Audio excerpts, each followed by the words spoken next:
Перед осмотром обязательно обработайте руки и убедитесь, что на руках нет каких-либо ювелирных украшений. При входе в палату представьтесь и объясните матери, что вы бы хотели осмотреть ребенка, если она не против. Осторожно положите ребенка на спину на поверхность столика, предварительно постелив на него чистую пеленку. Полностью разденьте ребенка, убедитесь, что температура в палате не менее 25 градусов.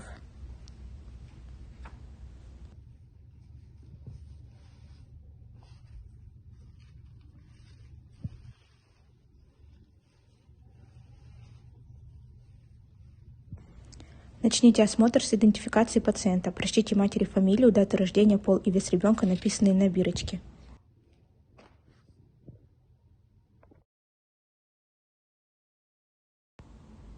Проведите общий осмотр, отвечая на данные вопросы. Ребенок спит или нет?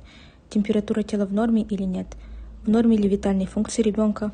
Есть ли какие-либо трудности с дыханием? Если у вас возникли какие-то сомнения или трудности, позовите лечащего врача.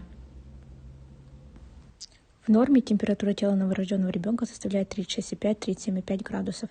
Частота сердечных сокращений 120-140 ударов в минуту. Частота дыхания 40-60 в минуту. Если во время осмотра ребенок плачет, можете успокоить его, дав соску с позволения матери. Проведите осмотр по системе с головы до пят. Голова. Измерьте окружность головы ребенка. Оберните сантиметровую ленту спереди по линии бровей, а сзади по затылочному бугру. В норме окружность головы составляет 33-35 см.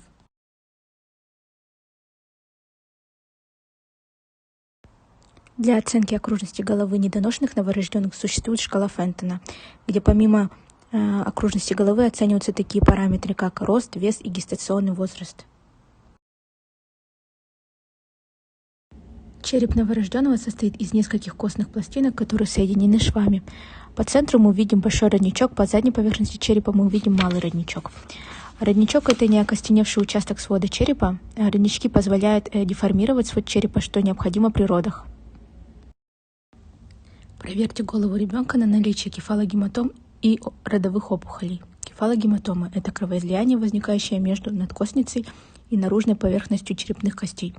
Родовая опухоль – это отек мягких тканей при лежащей части головы, возникающий вследствие венозного застоя, нередко с мелкоточными кровоизлияниями.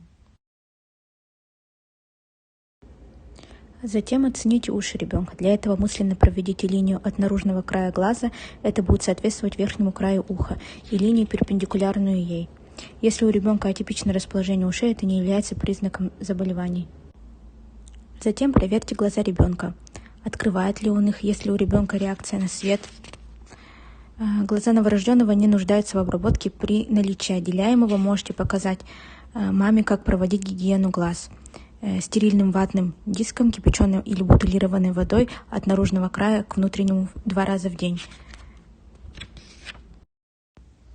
Проверьте мягкое и твердое небо у новорожденного. Для этого, предварительно одев перчатку, аккуратно положите палец в рот новорожденного.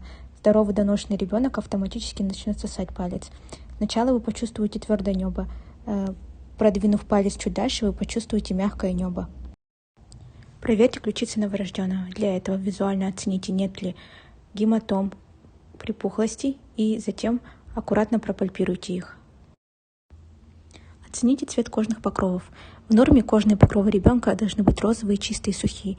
Если у ребенка имеются покраснения, но общее самочувствие при этом не страдает, объясните маме, что это токсическая эритема, переходящее состояние, которое не требует специализированного лечения. Если у вас есть какие-либо сомнения или вопросы, лучше обратиться к лечащему врачу. Желтушность кожных покровов. В норме для доношенных новорожденных характерно появление физиологической желтухи на 3-й сутки жизни.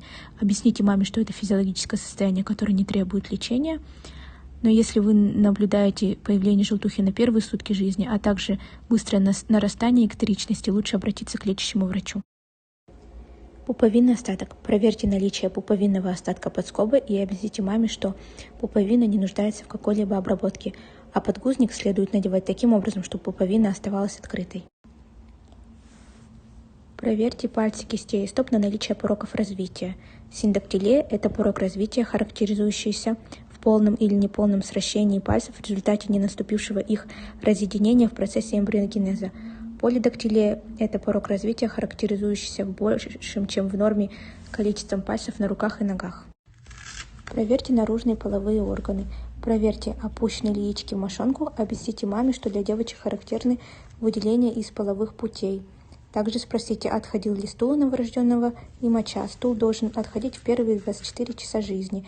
Если моча была с примесью крови, объясните маме, что мочекислый инфаркт – это транзиторное состояние, которое характеризуется повышенным выделением солей мочевой кислоты с мочой и не нуждается в лечении.